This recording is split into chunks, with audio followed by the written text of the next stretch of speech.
Hello दोस्तों, मेरा नाम अजय है। बिजनेस ऑफ एबीसी चैनल में आपका स्वागत है। आज हम सीखेंगे जेफ बेजोस के द्वारा बिजनेस के टिप्स, जिसके द्वारा हम अपने दुकान में कस्टमरों की संख्या को कैसे बढ़ा सकते हैं।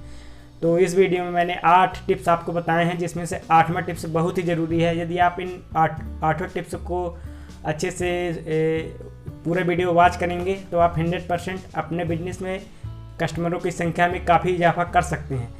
तो चलिए बिना समय गंवाए स्टार्ट करते हैं। पहला टिप, कस्टमर का एक्सपीरियंस हमेशा अच्छा ही रखें। इंग्लिश में एक स्टेटमेंट है, first impression is last impression. इसका मतलब है यदि आपका पहला इंप्रेशन बहुत अच्छा रहा तो आपका पूरा जो कस्टमर के बीच में रिलेशन रहेगा काफ़ी अच्छा रहेगा। इसके अंतर्गत आता है, जब भी आप किसी कस्टमर को प्रोडक्ट दें तो हमेशा ध्यान रखें कि उसकी क्वालिटी अच्छी हो, उसमें ऐसा कुछ ना हो कि वो घर ले जाए और उसमें से कुछ डिफेक्ट निकल आए जिससे उसका एक्सपीरियंस ख़राब हो जाए। और इसके साथ ही साथ हमको इस बात को भी याद रखना चाहिए कि जब भी कोई कस्टमर हमसे कोई डिमांड करे तो हमारे मुंह से यह नहीं निकलना चाहिए कि सर हम इसको बाद में दे देंगे, ये कि यह आउट ऑफ स्टॉक है। तो इस बात का याद रखिए कि कस्टमर का एक्सपीरियंस काफ़ी अच्छा होना चाहिए। ये था पहला। दूसरा जो पॉइंट है, कम मार्जिन की पॉलिसी का यूज करके। मान लीजिए आपको अगर किसी एक व्यक्ति से 100 रुपये कमाना है, तो मान लीजिए किसी कारणवश यदि वो कस्टमर आपका ख़त्म हो जाता है तो आपका पूरा 100 रुपये ख़त्म हो जाएगा। तो दूसरी सिचुएशन जो आती है, अमेजन इसको इस टाइप से यूज करता है। यदि उसको 100 रुपये कमाना है तो 100 कस्टमर से एक रुपये करके वो 100 रुपये कमाएगा। इससे फ़ायदा ये होता है, मान लीजिए यदि उसमें से अगर 4-5 कस्टमर, मान लीजिए मैक्सिमम 10 कस्टमर अगर आपके टूट भी गए, ये कि ख़त्म भी हो गए, तो 90% कस्टमर आपके पास रहेंगे, जिससे आपका 90% का प्रॉफिट हमेशा बना रहेगा। इसके और फ़ायदे ये होते हैं कि वो कस्टमर आपसे हमेशा जुड़ा रहेगा। जुड़ा रहने की वजह क्या है, यदि जब हर कस्टमर से आप कम से कम मार्जिन लेंगे तो आपसे जुड़ा रहेगा, जिससे वो आपका लॉयल कस्टमर और परमानेंट कस्टमर बन जाएगा। जिससे इस प्रोसेस में क्या होता है कि दुकानदार को भी फ़ायदा, कस्टमर को भी फ़ायदा। जब दुकानदार और कस्टमर को फ़ायदा होता है तो ऑटोमेटिक अमेजन कंपनी को भी फ़ायदा हो जाता है। तो ये था दूसरा टिप्स।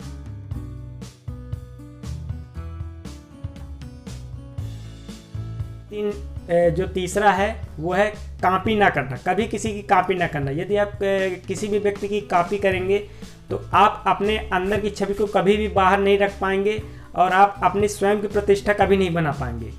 क्योंकि जब आप किसी की कॉपी करते हैं तो आप हमेशा दूसरे नंबर पे ही रहेंगे, भले ही आप उसमें कुछ भी कर दें। दूसरे नंबर का मतलब है कि जब कोई व्यक्ति कोई नया काम करेगा तो आप पहले उसको देखेंगे, फिर उसको ऑब्जर्वेशन करेंगे, उसके बाद आप उसको लागू करेंगे। तो हमेशा कोशिश कीजिए कि आप किसी की कॉपी ना करें। हाँ, यदि आप किसी का काम और टेक्निक, ये ट्रिक अच्छी लगती है तो आप उससे इंस्पिरेशन ले सकते हैं और उस पर कुछ डेवलपमेंट करके उसको आप यूज करें। कभी भी photocopy same to same कभी।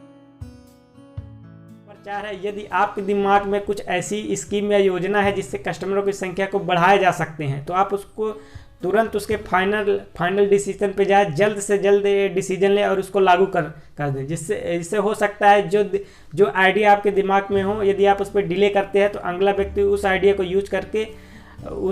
यूज कर लेगा, जिससे आप उससे पीछे हो जाएंगे।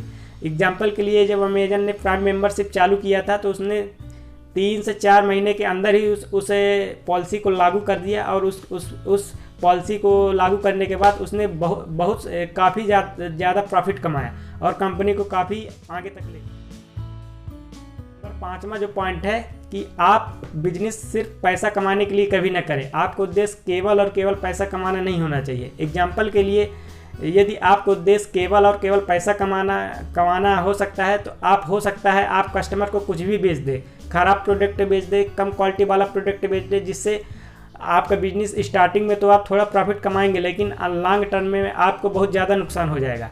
एग्जाम्पल के लिए, अमेजन इसको इस तरह यूज करता है। मान लीजिए उसके कोई भी प्रोडक्ट में बहुत ज़्यादा ख़राब रिव्यू या डिफेक्ट या कि निगेटिव कमेंट आते हैं तो अमेजन उस प्रोडक्ट को सीधे ही हटा देता है, बिना अपने प्रॉफिट की चिंता किए गए कि अगर ये प्रॉफिट बिक जा रहा था तो मेरा तो प्रॉफिट बराबर आ रहा था। तो वो इसको अभी कैसा नहीं करता। उसका उद्देश्य केवल पैसा कमाना ही नहीं, उसका उद्देश्य ये है कि जो भी प्रोडक्ट कस्टमर खरीदे, उसका एक्सपीरियंस, क्वालिटी सब कुछ अच्छा हो। नहीं तो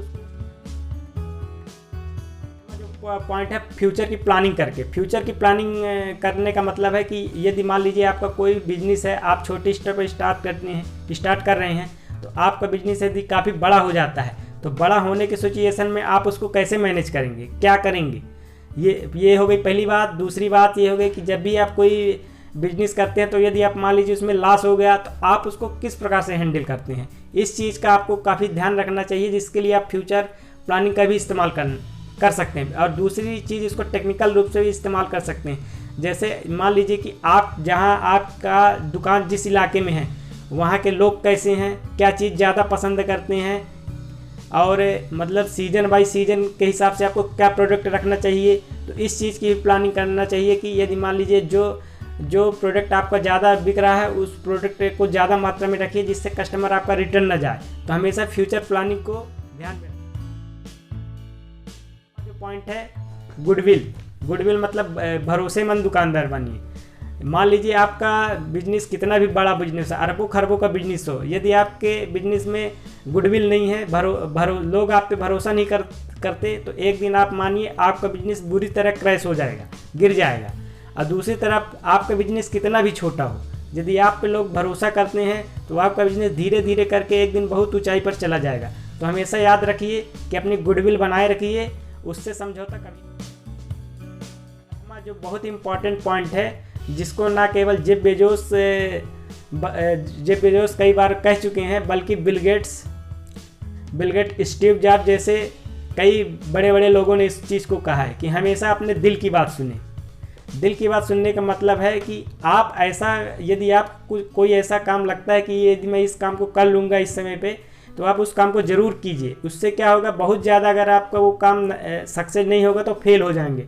लेकिन यदि एक उम्र निकलने के बाद, मान लीजिए आप कोई काम 30 साल में करना चाहते थे, लेकिन आज के डेट में, आज की एज हो गई 70 साल, तो आपको उस टाइम पे बहुत ज़्यादा ही अफसोस होगा कि अगर मैं इस काम को कर लेता तो शायद आज मैं दूसरी पोजीशन पे होता। कहने का मतलब है, यदि आपका कोई भी काम करना हो, यदि आपके अंदर से इच्छा है, तो उसको 100% कर लीजिए। आप बिल्कुल भी फेल होने से ना डरें।